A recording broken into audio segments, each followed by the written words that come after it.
This is TWiT. Motherboard has obtained court documents to show Facebook gave police, of course it was a subpoena, it was a lawful subpoena, a teenager's private chats about her abortion. These were private Facebook Messenger with her mother chats with her mother. 17-year-old girl has now been charged with felonies, 3 felonies, including performing an abortion at more than 20 weeks, performing an abortion by a non-licensed doctor, and removing, concealing a dead human body. You might argue that that fetus is not a dead human body, but that's not what the law says. She's being tried as an adult in Lincoln, Nebraska, because she used a medication to abort a fetus in Nebraska. She was 28 weeks pregnant, which is, of course, illegal in many states at that late term of an abortion. But nonetheless, those messages, and Motherboard got the messages, and there was a court-approved search warrant. Facebook complied with it, as they are required to do. Although I know Facebook, Google, Apple, and others talk about how they fight these, Twitter, how they fight what was these. this? Well, so there's a story I put in below, Leo. I haven't even read it yet. I just found it. Facebook parent Meta defends itself after turning over private messages, claimed it never was told the investigation was related to an abortion.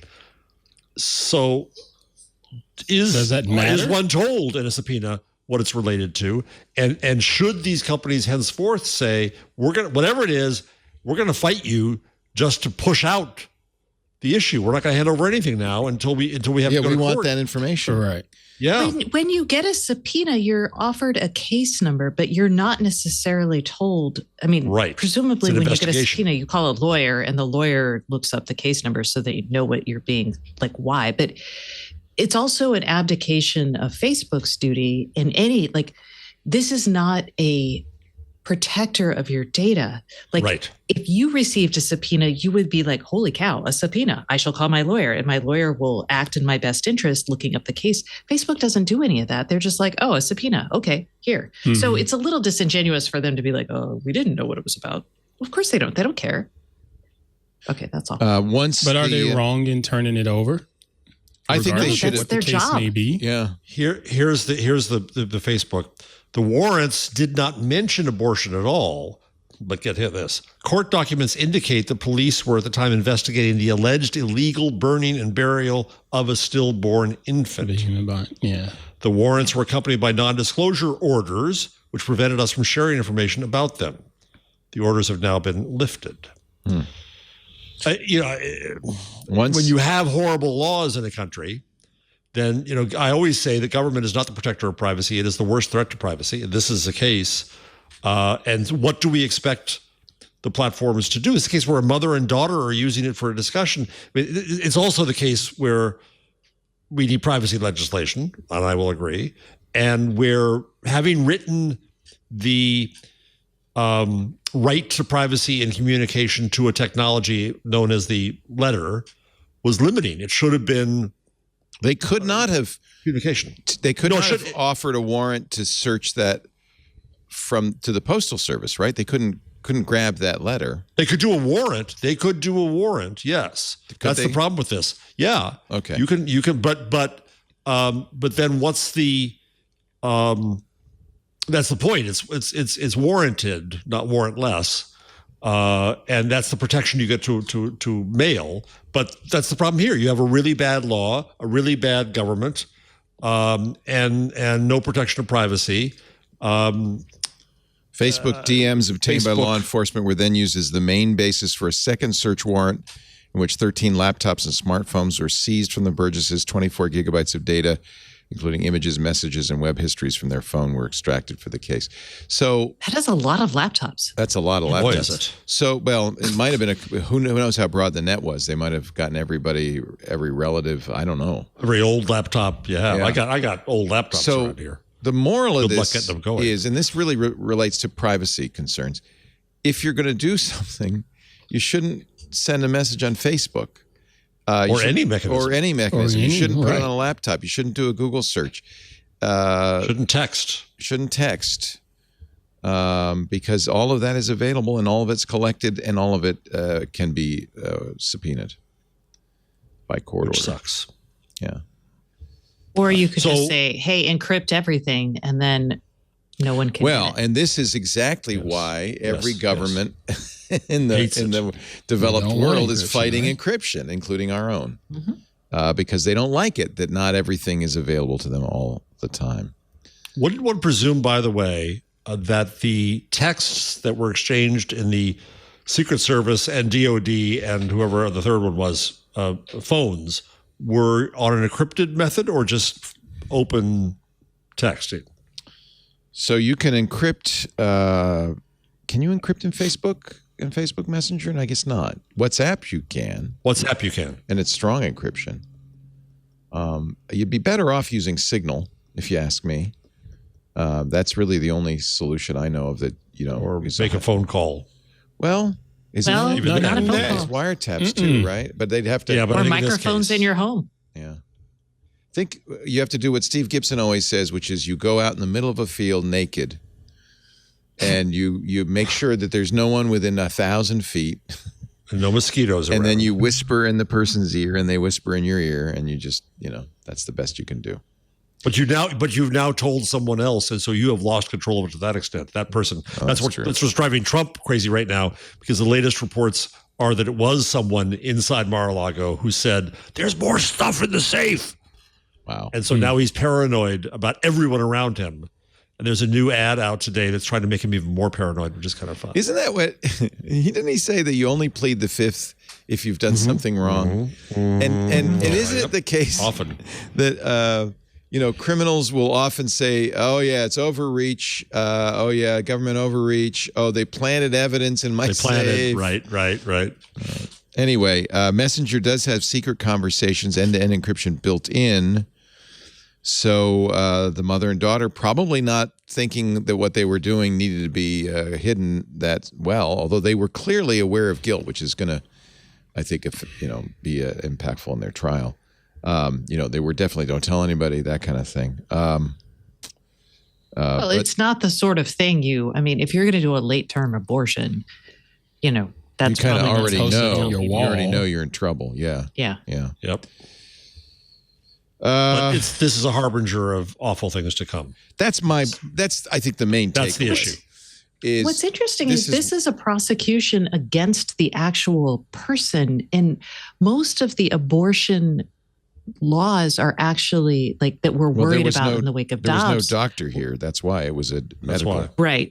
But is against doctors or other people, not the actual mother. So actually, the mother is charged, the daughter is charged, and a 22-year-old man is charged with attempting to conceal the death of another person because he helped them dispose of the fetus.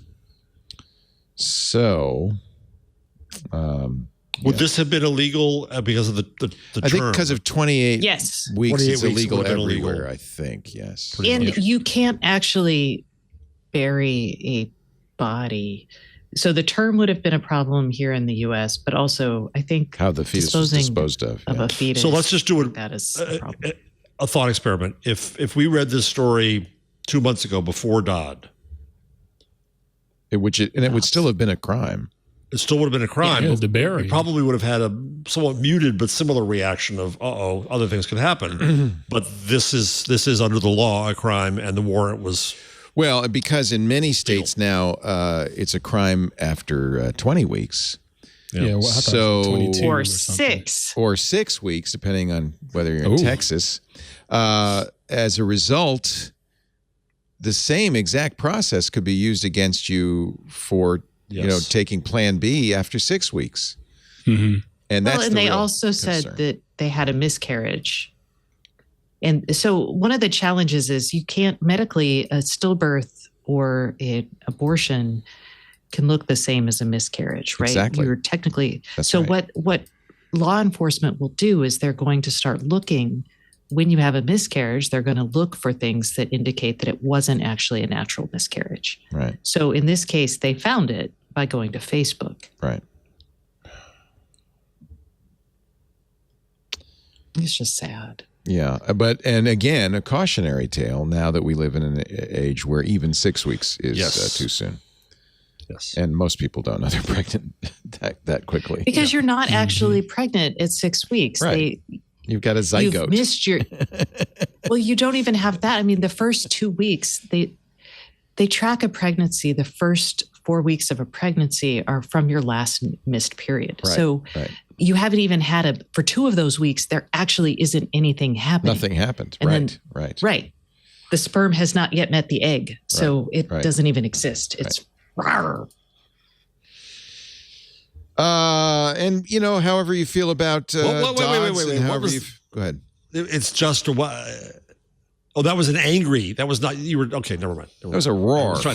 I was trying to interpret the roar. I am woman. Hear me roar. Right. Okay. Got it. No, okay, it's I am woman. I am filled with rage. Yes, I agree. Idiocy and but even if you are pro-life or if you're against abortion in any kind, there is cause for concern that governments could then use these kinds of subpoenas to look through your messages for all kinds of things. Yeah. You see it with immigration roundups all the time. They've had contracts and they get information from Facebook before serving their warrants and trying to track people who they want to deport. Well, Stacey, too, because the laws in some states say that anybody can sue anybody over this, then somebody's going to hack your phone for the purpose, if you're suspicious of you, and say, I got the evidence and I'm going to sue you for having done this and make money. Try you. With bounty hunters. Yeah, amen.